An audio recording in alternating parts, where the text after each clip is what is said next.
પણ ના, એક મનુષ્યના મરણ પાછળ જો એના જીવ આત્માની તૃપ્તતા કરવી હોય ને તો ભજન જ થાય, અને ભજન કરો ને તો જ ભવસાગરમાંથી પાર ઉતરાય. બાકી તમારો મારા 84 લાખ યોની ભટકવાનો વારો આવવાનો. ભજન એ ભવસાગર તરવા માટેનું એ નામ છે, અને આવા સદગુરુ મળે ને એટલે એ નામને એમ કહેવાય કે ખીવટિયા થઈ અને આપણે કઈ પ્રકારના સમુદ્રમાં હલેસા મારી માયામાંથી, એમ કહેવાય કે જીવમાંથી, શિવમાંથી, આ બધા આવરણોમાંથી મુક્તિ કરી અને ત્યાં સુધી પહોંચાડે તો આવા સદગુરુ પહોંચાડવા આપણે. કારણ કે જ્યાં સુધી તમને સદગુરુ નહીં મળે ત્યાં સુધી તમને માયાનો, જન્મનો, મરણનો, મોહ માયાનો આ બધું આવરણ રહેવાનું. દાખલા તરીકે તમારું વાહન હોય ને 12 મહિના 6 મહિના હળઈ ઉપર ઉતરે ને એટલે દિવાળી આવે ને એટલે નેચું ઉતારો, છેપણ ઉતારો ને એટલો ઉજળું થાય. એટલે સદગુરુ મહારાજને રહ્યા ને એ તમારા અને મારા ઉપર જે મોહ માયાનું આવરણ વળી ગયું છે ને એમાં આવરણ દૂર કરવા માટેનો શબ્દ આલે, વચન આલે અને અંચળો આલે ને એટલે તમારું આવરણ દૂર થઈ જાય. પછી તમારી ધન સંપત્તિ અને માલ મિલકત હોય ને એ માયા નારા પણ માયા એમ કહેવાય કે નારાયણ લક્ષ્મી રૂપે થઈ જાય. પછી લક્ષ્મી રૂપે થાય ને બાપુ એટલા આવા ભજન સત્સંગમાં, હોમ હવનમાં અને દાન ધર્મમાં વપરાય. પછી એ માયા ના દે બાપુ. અને તમે બધા માયાથી જુદા રહેવાના નથી, પણ માયાનો સદુપયોગ કરી અને એમ કહેવાય કે હાચા માર્ગે વાળો ને પછી એ તમારી ધન સંપત્તિ હોય ને એટલે એ ઊંચી હરે ક્ષેત્રમાં બિયારણ વાપવું હોય ને એટલે દુકાન જઈને પેલા એને તમે નક્કી કરો કે ભાવ આલો ને એટલે એને કહો કે આ છે ખરું ને. કારણ કે એને ખબર છે એને જે લેબોરેટરીમાંથી પાસ કર્યું હોય એના ઉપર જે દવા છંટકાવ થયું હોય એમાંથી પાસ થાય ને પછી એ બિયારણ તમારા ક્ષેત્ર સુધી વાવો. અને એ જ બિયારણ તમે ક્ષેત્રમાં કદાચ ખેડ કરીને લાવી અને વાવો અને પછી એમાં જો પાણી સિંચો ના તો એ ના ઉગે. એમ સંત મહાપુરુષોના નામ એમ વાણી રૂપી તમારા જીવનની અંદર એનું સિંચન કરે છે.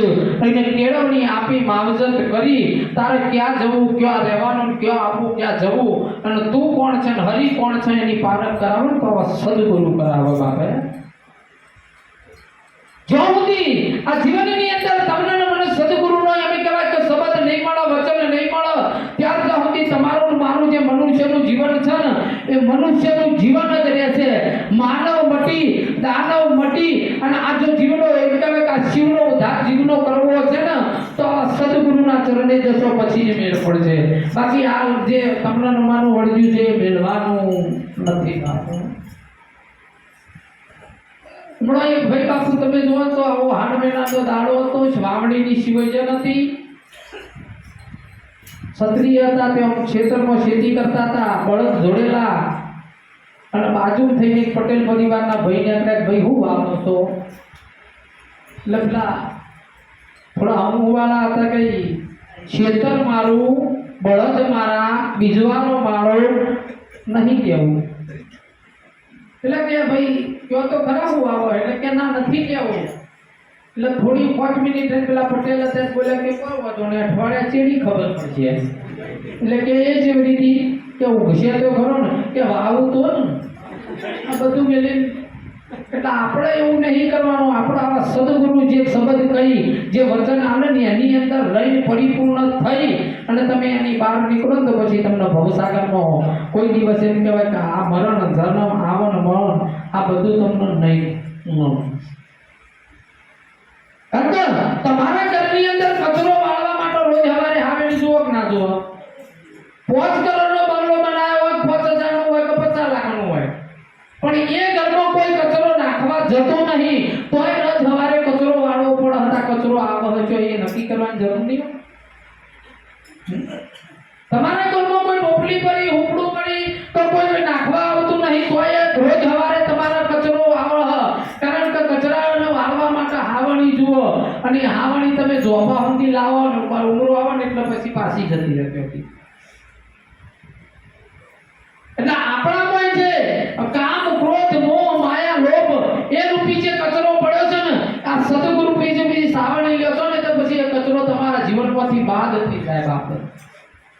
એટલે તો સમાજથી કાળુરામ મહારાજની એક વાણીની અંદર કીધું છે બાપ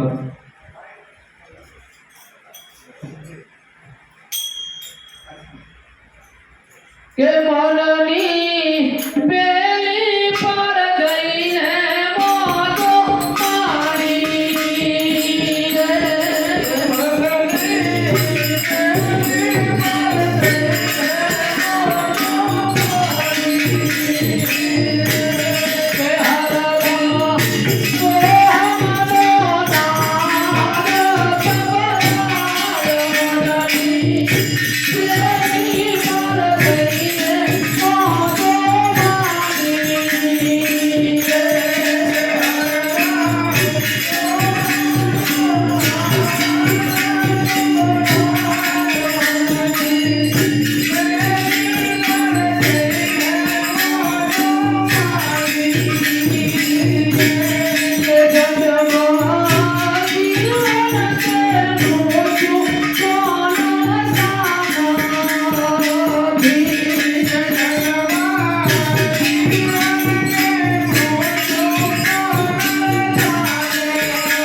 डबल चलती करो चलती